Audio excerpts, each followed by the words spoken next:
തുടങ്ങാം.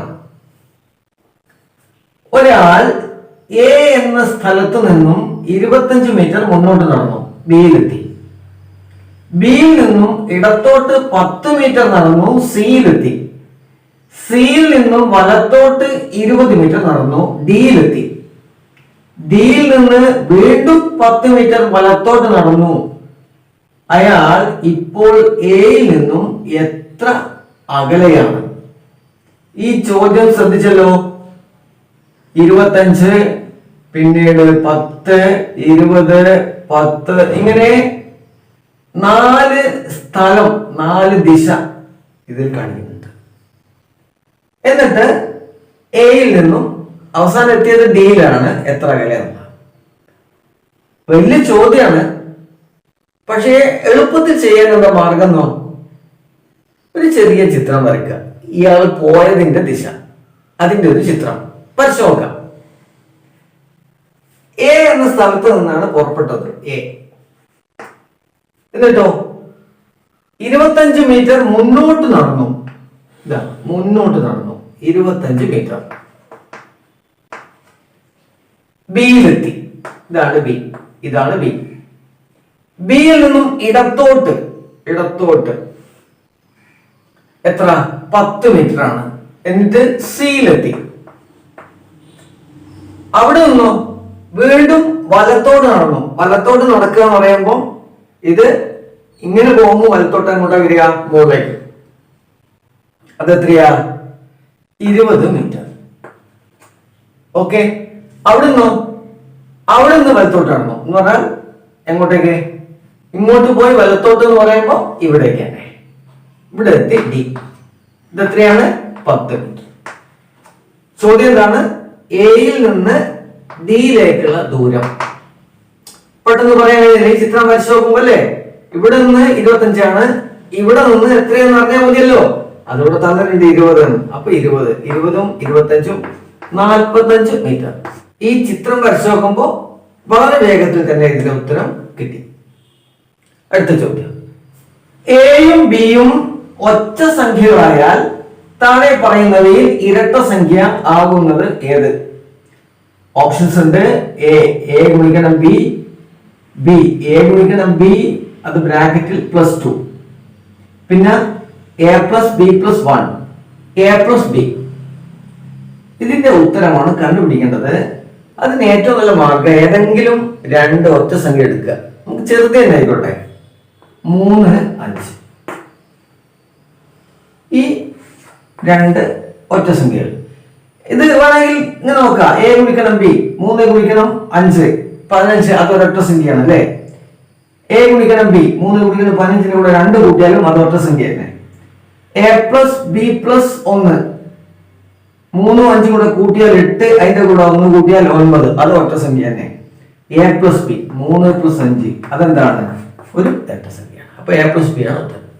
അടുത്ത ചോദ്യം. 5 ഘാതം 4 ഗുണിക്കണം 5 ഘാതം 3 ബൈ 5 ഘാതം 7 എത്രയാണ്? 5 ഘാതം 4 ഗുണിക്കണം 5 ഘാതം 3 ബൈ 5 ഘാതം 7. 5 ഘാതം 4 ഗുണിക്കണം 5 ഘാതം 3 എത്രയാ? അതെങ്ങനെ കാണുക? അതിനൊരു നിയമമുണ്ട്, അത്രയേ ഉള്ളൂ. ഇത് രണ്ടും ഒരേ സംഖ്യയാണ്. അപ്പൊ ഈ കൃത്യങ്ങൾ തമ്മിൽ ഇവിടെ ഗുണിക്കണം എന്നാണ്, പക്ഷെ കൃത്യങ്ങൾ തമ്മിൽ കൂട്ടുകയാണ് വേണ്ടത്. അതായത് 5 ഘാതം 4 + 3 ബൈ 5 ഘാതം 7. 4 + 3 7 ആണെന്ന് അറിയാലോ. 5 ഘാതം 7 ബൈ 5 ഘാതം 7, അത് എത്രയാണ്? 1. അംശവും ഛേദവും ഒരേ സംഖ്യയാകുമ്പോൾ ഉത്തരം എപ്പോഴും 1 ആണ്. അടുത്ത ചോദ്യം.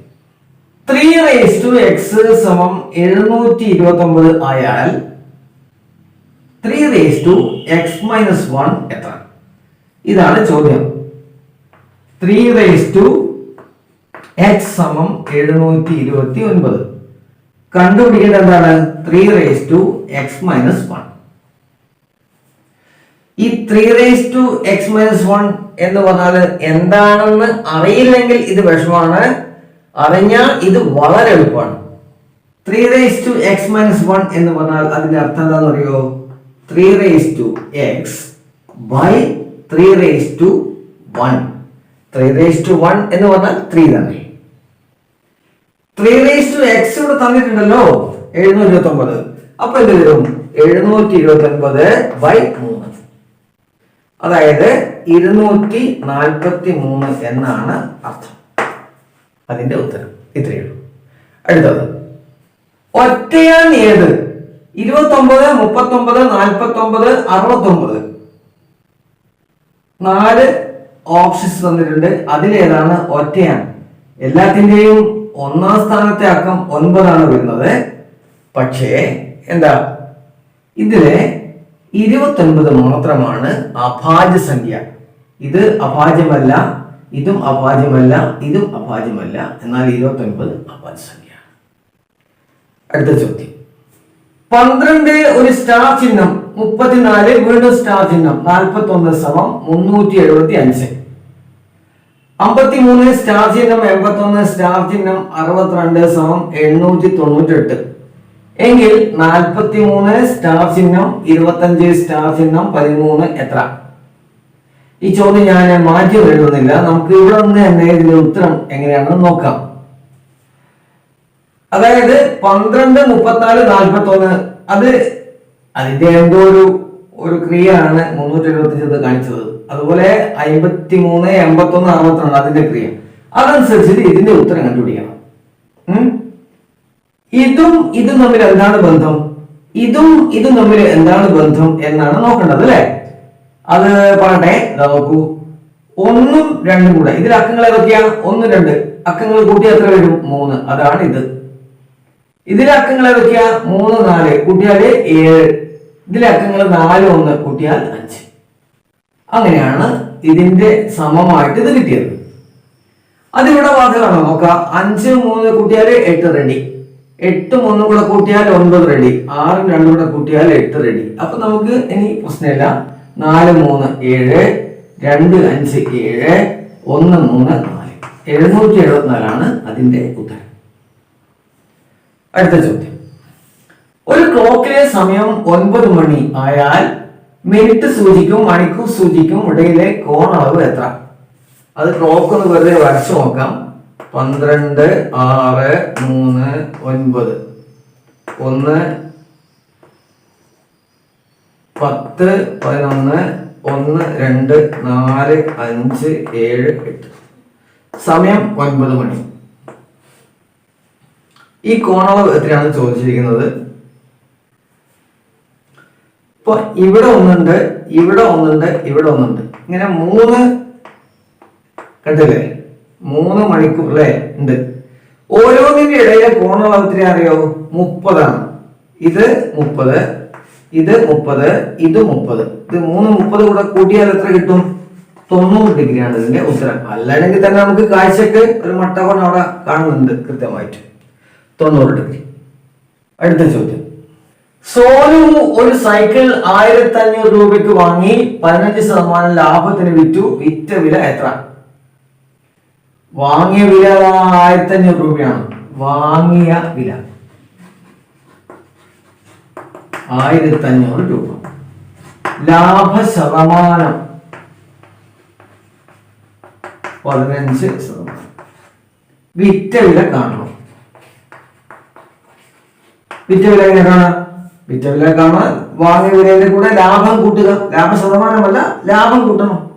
ലാഭം കാണാൻ എന്താ വഴി? ലാഭം കാണാൻ 1500 ഗുണിക്കണം 15/100. 5 ഗുണിക്കണം 5 225. അപ്പം 1500 കൂടെ 25 കൂടെ കൂട്ടുക. 1525 ഇതിന്റെ ഉത്തരം. അടുത്തത്. ഒരാൾ 75 km/മണിക്കൂർ വേഗത്തിൽ കാർ ഓടിക്കുന്നു. 50 മിനിറ്റിൽ അയാൾ സഞ്ചരിച്ച ദൂരം എത്ര? ഇതിപ്പം 75 km/മണിക്കൂർ. 75 km/മണിക്കൂർ. മണിക്കൂറാകുമ്പോ എത്ര മിനിറ്റാ? 60 മിനിറ്റ്. അപ്പൊ 50 മിനിറ്റിൽ എത്ര അത് കാണിക്കുക? അതിനെ 50 ഗുണിക്കുക. അത്രേ ഉള്ളൂ. ഈ 0 വെട്ടി, ഈ 0 വെട്ടി. നമുക്ക് ഇതിനെ 3 കൊണ്ട് വെട്ടുമ്പോ ഇതിനെ 2, ഇത് 25.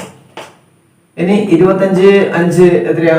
125/2. അതായത് 62.5 കിലോമീറ്റർ. ഇതാണ് ഈ ചോദ്യത്തിന്റെ ഉത്തരം. അടുത്തത്, നാഗപ്പൂർ എന്നതിനെ OBHQBS എന്ന് പ്രതിനിധീകരിച്ചാൽ MBDLOPX എന്നത് ഏത് നഗരത്തെ പ്രതിനിധീകരിക്കുന്നു? അപ്പൊ ഈ ചോദ്യത്തിന്റെ ഉത്തരം കാണണമെങ്കിൽ ഈ നാഗ്പൂരും ഇതും തമ്മിൽ എന്താണ് ബന്ധം എന്ന് കാണേണ്ടി വരും, അല്ലേ? അപ്പോ നോക്കാം നമുക്ക്. ഇത് N ആണ്, ഇത് O ആണ്. N കഴിഞ്ഞാൽ O, അടുത്ത അക്ഷരം. A കഴിഞ്ഞാൽ അടുത്ത അക്ഷരം B. G കഴിഞ്ഞാൽ അടുത്ത അക്ഷരം H. P കഴിഞ്ഞാൽ അടുത്ത അക്ഷരം Q. U കഴിഞ്ഞാൽ V. R കഴിഞ്ഞാൽ S. അപ്പോൾ ഇതിന് ശേഷം ഇതിലെ ഓരോ അക്ഷരത്തിനും ശേഷം വരുന്ന തൊട്ടടുത്ത അക്ഷരങ്ങളാണ് ഇതുള്ളത്.